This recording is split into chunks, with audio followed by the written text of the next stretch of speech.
Baik, sebelum memulai pembelajaran hari ini terlebih dahulu Ibu kami menasihati.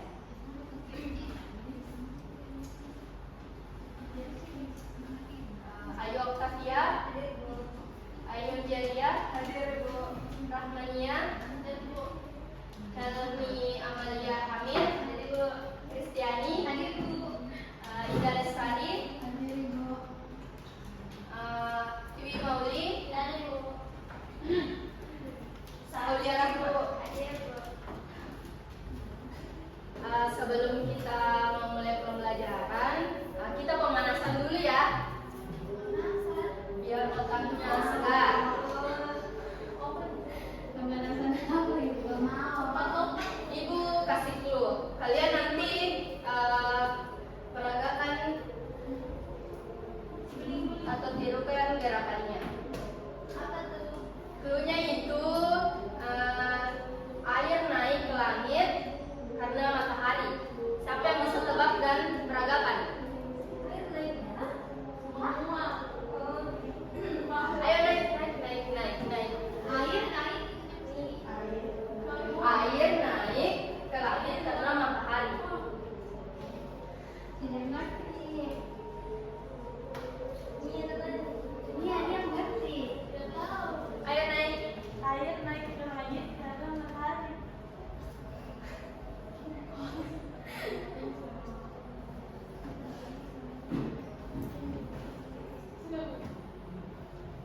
Ada cocok Ji. Yang kedua, clue yang kedua itu titik-titik air berubah jadi awan. Titik-titik air berubah jadi awan. Disebut apa?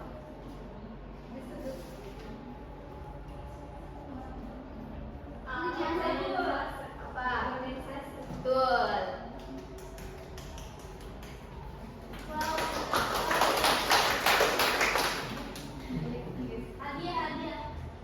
Hadiah sebentar.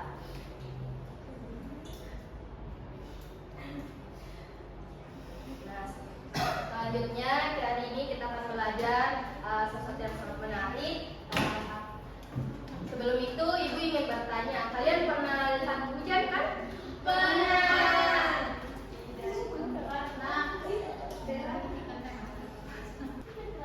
Baik, hari ini kita akan belajar sesuatu yang sangat menarik. Ibu ingin bertanya, kalian pernah lihat hujan kan? Pernah. Kira-kira air hujan itu dari mana? Dari langit.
disebut dengan kondensasi.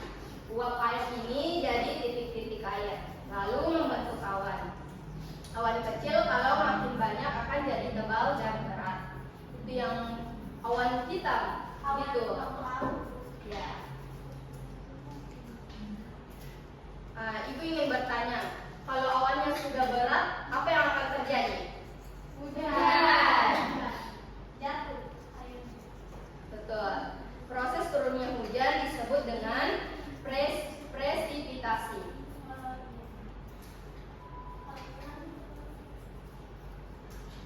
Artinya, hujan bisa juga turun salju kalau di daerah dingin, tapi di Indonesia hujan air. Kenapa tidak di Indonesia hujan salju?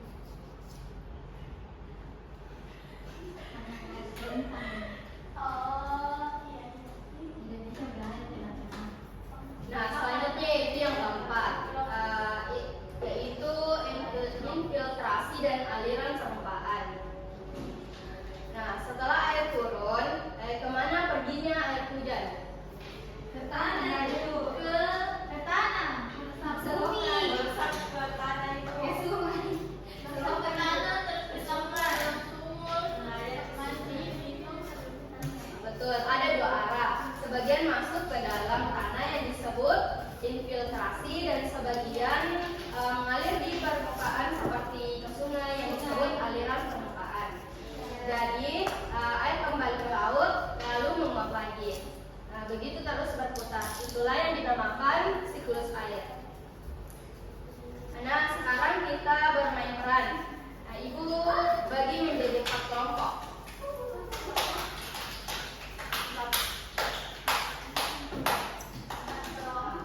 Di sini ada berapa orang? 8. 7 Ibu. Ya, jadi sekelompok itu terdiri dari 2 orang. Silakan naik. Ayo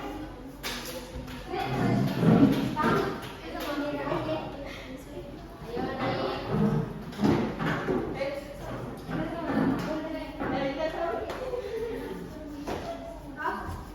Ini ada kok sama Riti aja. Sama Riti aja. Kenapa Nah, kelompok satu apa kelompok satu? Dimulai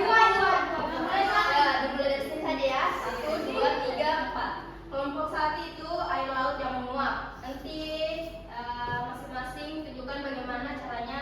Kelompok 1 itu tunjukkan bagaimana caranya menguap. Yang kelompok 2 itu awan. Siapa kelompok 2? Ya, awan. Menguap itu kelompok 2 yaitu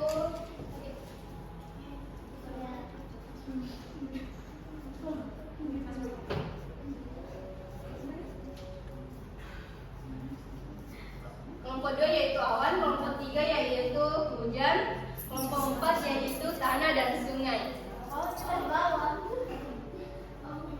Oke, yang pertama itu kelompok 1 dulu.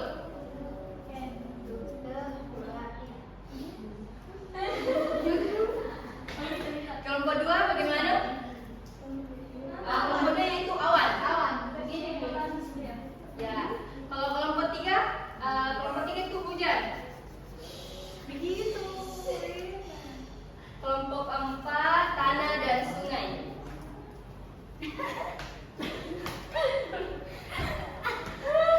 Ya, betul sekali. Nah, sekarang boleh dulu.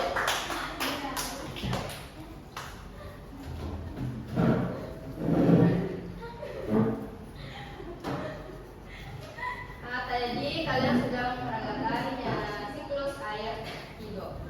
Tepuk tangan untuk kita semua.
Sedimentasi adalah proses jatuhnya air atau es dari atmosfer ke permukaan bumi karena awan sudah tidak mampu menahan massa air yang dikandungnya. Nah, yang kedua yaitu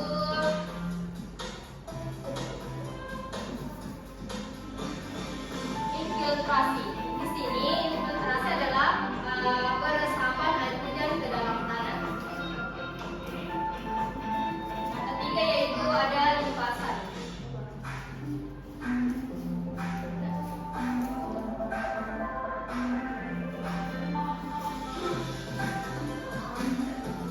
Nah, di sini limpasan adalah air hujan yang menjadi air permukaan dan mengalir ke tempat lebih rendah atau tergenang dalam bentuk sungai, danau, laut, waduk, dan rawa. Selanjutnya yaitu evaporasi. Nah, di sini evaporasi adalah proses penguapan air laut, air danau, dan air sungai akibat paparan sinar matahari.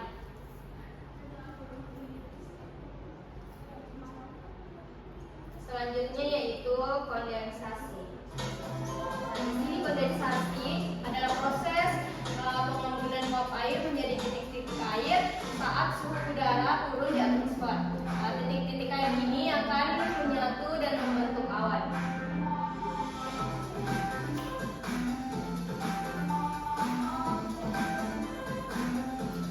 Nah, dan terakhir yaitu transpirasi. Transpirasi di sini adalah proses penguapan air dari tumbuhan melalui mulut daun atau stomata ke atmosfer.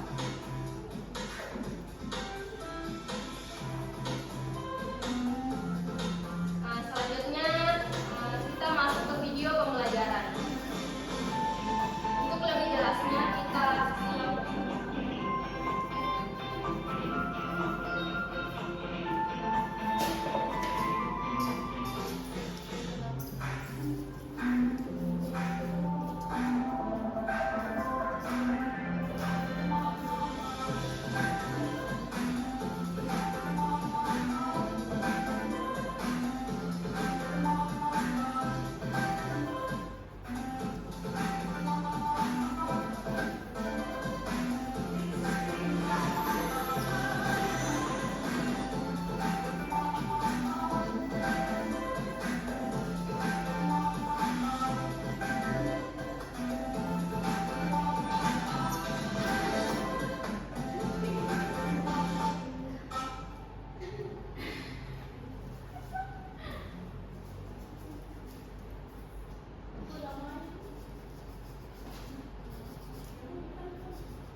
Apa ya?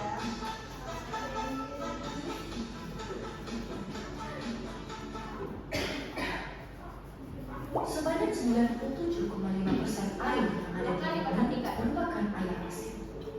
Bukan air tawar yang sesuai dengan kebutuhan sehari-hari manusia. Dari 2,5% air tawar yang ada, sebagian besarnya tidak dapat digunakan karena berada di tempat yang jauh tidak terjangkau. Seperti terperangkap dalam bukit salju, es yang kosong, atau di bawah tanah yang sangat dalam. Hanya kurang dari 1% air tawar saja yang dapat digunakan oleh manusia. Menurut Kementerian PUPR, penggunaan air rata-rata setiap orang di perkotaan Indonesia adalah 144 liter per harinya, setara dengan 16 buah galon air. Hampir separuhnya digunakan untuk mandi. Sisanya digunakan untuk mencuci, memasak, dan minum. Kok bisa air tawar di bumi yang jumlahnya sedikit tidak habis digunakan terus-menerus oleh manusia?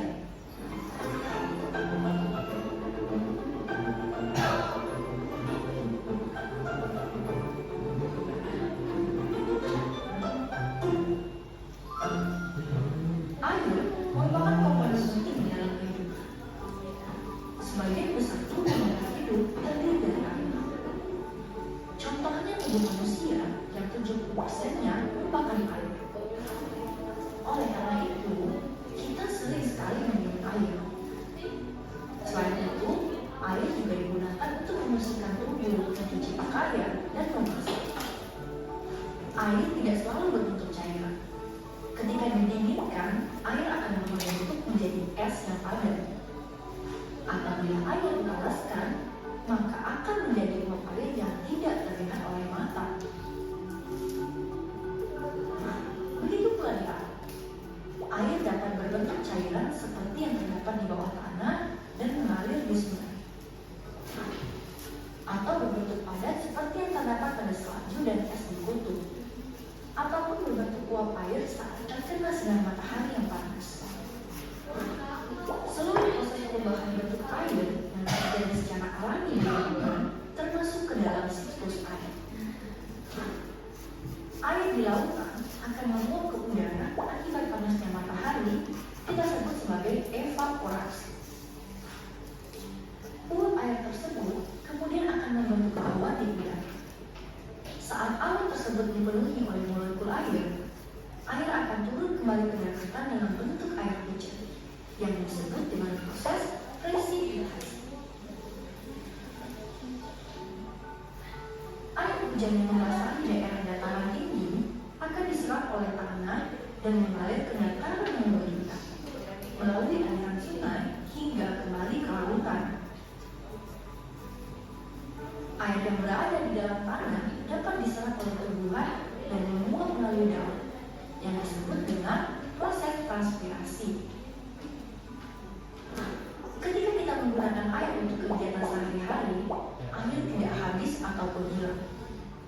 Air akan memasuki proses-proses siklus air, berubah bentuk, dan mungkin suatu saat akan kembali ke rumah kita sendiri. Jika kalian ingin tahu lebih banyak mengenai air dan siklusnya, kalian bisa tonton di aplikasi Zenius di kelas 6 SD sekarang.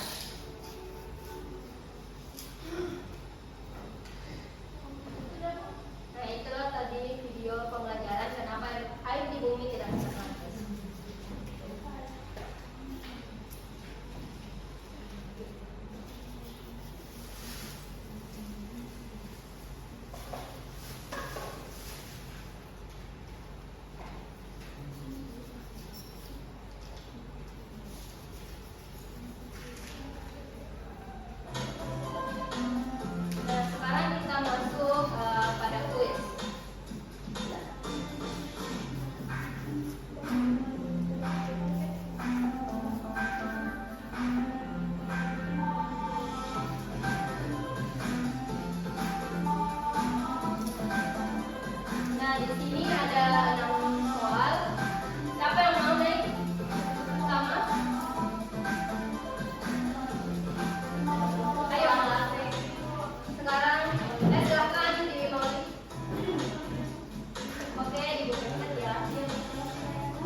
tulis ayat.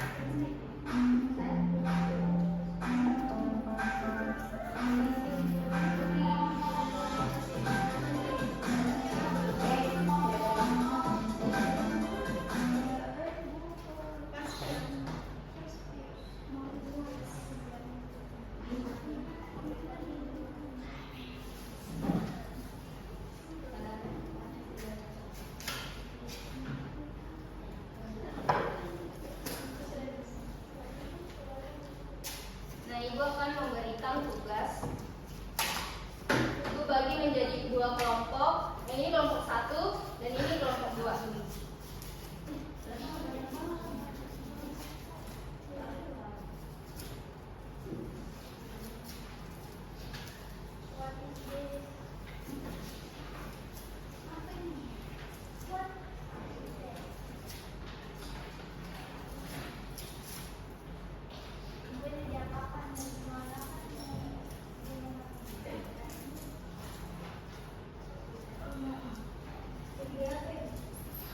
Ini yang bagian pertama, tempel yang mana tunjukkan hubungannya dimulai dari mana.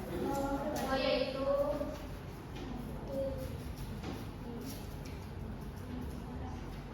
tunjukkan yang mana di sini presentasi pengertiannya.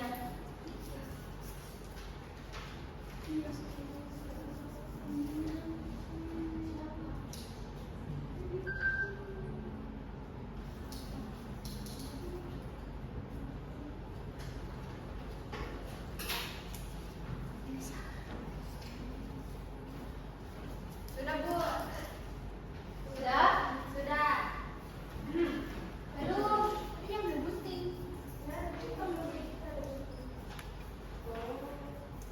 Gimana?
yang pertama yaitu evaporasi, kondensasi, presipitasi, infiltrasi, dan aliran permukaan.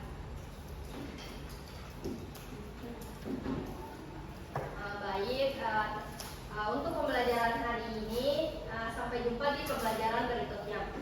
Untuk sebelum pulang, terlebih dahulu silahkan ketua kelas memimpin doa. Sudah siap, gerak. Teman-teman sebelum pulang marilah kita berdoa menurut kepercayaan masing-masing. Berdoa sejenak.